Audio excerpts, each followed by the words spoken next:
Hello दोस्तों, crack UP board exam YouTube channel में आज आपका स्वागत है। तो आज हम आपको क्लास 10th का मोस्ट इम्पॉर्टेंट हाफ ईयरली का पेपर लेके आए हैं जो कि सामाजिक विज्ञान का है। तो ये बहुत ही इम्पॉर्टेंट होने वाला है आपके लिए। हाफ ईयरली एग्जाम आपके आने वाले हैं, तो इसके लिए आपके लिए ये पेपर बहुत ही इंपॉर्टेंट होने वाला है। तो चलिए वीडियो को स्टार्ट करते हैं। इसका समय कितना होता है? 3 घंटे 15 मिनट। कितने नंबर का पेपर होता है? ये 70 मार्क्स का पेपर होता है। और प्रारंभिक में आपको 15 मिनट मिलते हैं पढ़ने के लिए। ये सब आप अपने पढ़ लीजिएगा। 15 मिनट मिलते हैं और बाकी मानचित्र वगैरह मिलता है। दिए गए मानचित्र को अपनी उत्तर पुस्तिका में मजबूती के साथ संकलन करना आवश्यक है। जो मानचित्र होता है वो अपनी कॉपी में बांध लें या स्टेपलर कर लें, कुछ भी, जिससे कि निकले ना। तो पहले आपका खंड है खंड आ। तो खंड आ में आपको पहले करना होता है बहुविकल्पीय प्रश्न। तो 20 बहुविकल्पीय प्रश्न दे रखे होते हैं। 20 पूरे सब एक एक नंबर के होते हैं। अगर आपको ये 20 बहुविकल्पीय प्रश्न आते तो आपके 20 नंबर पक्के हो जाते। तो पहला क्वेश्चन है अपना, फ्रांस की क्रांति का अग्रदूत किसे कहा जाता है? तो नेपोलियन को नहीं, वोल्टेयर को। ठीक है। और गेरीवाल्डी कहाँ निवासी है? दूसरा, तो गेरीवाल्डी सार्डिनिया में निवासी था। ठीक है। करो या मरो नारा, ये तो सभी को पता होगा, मोस्ट इम्पॉर्टेंट है, सबको पता है, महात्मा जी का नारा है। संयुक्त राष्ट्र संघ की स्थापना कब हुई? 1945 में संयुक्त राष्ट्र संघ की स्थापना हुई। क्वेश्चन नंबर 5, भारतीय राष्ट्रीय कांग्रेस की स्थापना कब हुई? 1885 में हुई। कब हुई? 1885 में। भारत में सत्ता के विवरण के उद्देश्य से कितनी सूचियां बनाई गईं? तो एक बनाई गई, या 2 बनाई गई, या 3 बनाई गई, या 4 बनाई गई। तो इसका करेक्ट आंसर होगा 3। ठीक है, 3 सूचियां बनाई गई। 7, मुद्रा एवं बैंकिंग किस सूची से संबंध है? तो संघ सूची से, राज्य सूची से, या संवृत्ति सूची से, या इन सभी से। तो इसका करेक्ट आंसर होगा संघ सूची से। किससे? संघ सूची से। ठीक है। और क्वेश्चन नंबर 8, भारत में केंद्र शासित राज्यों की संख्या कितनी है? 9 होती है, 9 है, 10 है, या 7 है, या 8 है। तो इसका करेक्ट आंसर होगा 8। क्वेश्चन नंबर 9, भारत में सबसे अधिक कौन सी भाषा बोली जाती है? तो सभी को पता हो कि इस भारत में सबसे अधिक हिंदी भाषा बोली जाती है। क्वेश्चन नंबर 10, श्रीलंका में निम्नलिखित में से कौन सा बहुसंख्यक वर्ग है? तमिल है, ईसाई है, या सिंहली है, या मुस्लिम है। तो इसका करेक्ट आंसर होगा सिंहली। भूमि कैसा संसाधन है? मानव निर्मित संसाधन या प्राकृतिक संसाधन है, या इनमें से कोई नहीं है? सौर ऊर्जा से निर्मित। तो इसका करेक्ट आंसर होगा प्राकृतिक। ठीक है। किस राज्य में सीढ़ीदार कृषि की जाती है? तो पंजाब में, उत्तर प्रदेश में, हरियाणा में, या उत्तराखंड में। तो इसका करेक्ट आंसर होगा उत्तराखंड में। चिपको आंदोलन किससे संबंधित है? मुद्रा से, जल संरक्षण से, या वन संरक्षण से, या वायु संरक्षण। तो इसका करेक्ट आंसर होगा वन संरक्षण से। क्वेश्चन नंबर 14, टिहरी बांध परियोजना किस राज्य में स्थित है? पंजाब में, उत्तराखंड में, गुजरात में, या मध्य प्रदेश में।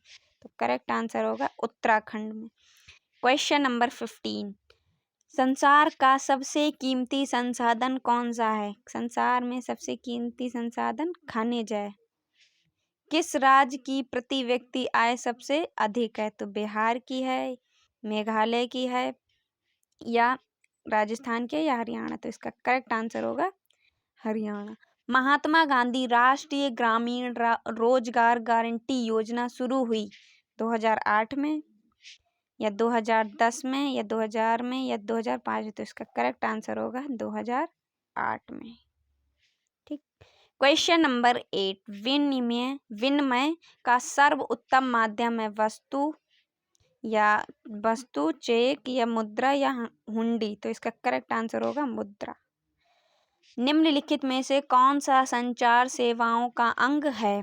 तो समाचार पत्र है, या टेलीविजन है, या टेलीफोन है, या ये सभी। तो इसका करेक्ट आंसर होगा टेलीफोन। उद्योग को किस क्षेत्र के अंतर्गत शामिल किया जाता है? तो प्रथम, द्वितीय या तृतीय या इन सभी में? तो इसका करेक्ट आंसर होगा द्वितीय। तो ये थे अपने 20 MCQ क्वेश्चन। अगर आपने ये 20 MCQ क्वेश्चन शुरू कर देते हैं तो एग्ज़ाम का इम्प्रेशन एग्जामिनर जो है वो आपकी कॉपी देख के पहचान जाते हैं कि आपके 20 नंबर पक्के हो गए, तो इसका मतलब आप आगे भी अच्छा ही कर रहे हो। क्योंकि तो ये हमारे लघु क्वेश्चन खंड बा, जिसमें आपके लघु क्वेश्चन दे रखे हैं। हाफ ईयरली का ये एग्ज़ाम पेपर है। तो इसमें पहला क्वेश्चन है, बिस्मार्क कौन था? उसने जर्मनी का एकीकरण किस प्रकार किया? अथवा में दे रखा है, ये 4 नंबर का क्वेश्चन है। और या ये कर सकते हैं या आप ये कर सकते हैं, राष्ट्रीय पहचान के निर्माण में भाषा एवं लोक परंपराएं का क्या महत्व है? तो इन दोनों में से आपको जो आता हो वो करिए। गठबंधन गठबंधन सरकार से आप क्या समझते हैं? एक ये क्वेश्चन है। अथवा करके दे रखा, केंद्र और राज्यों के बीच शक्तियों के बंटवारे की 3 सूचियों का संक्षेप वर्णन कीजिए। आपको जो आता हो वो करिए। भूमि किस प्रकार बहुत महत्वपूर्ण संसाधन है?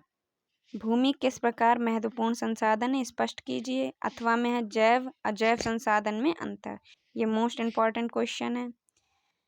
क्वेश्चन नंबर 4, एक विकसित देश की विशेषताएं बतानी है। अथवा में संगठित और असंगठित क्षेत्रको में अंतर बताइए। तो ये थे अपने लघु, और अब आ गए हैं दीर्घ। दीर्घ आते हैं आपके 6 नंबर में, ये भी अथवा में होते हैं। ये मोस्ट इम्पॉर्टेंट क्वेश्चन है, गांधी जी द्वारा वाला, यूपी बोर्ड में पूछा गया। गांधी जी द्वारा चलाए गए किन्हीं 3 आंदोलनों का वर्णन कीजिए। 6 नंबर में पूछा गया। और ये महामंदी, ये भी बहुत मोस्ट इम्पॉर्टेंट है। महामंदी के कारणों की व्याख्या कीजिए।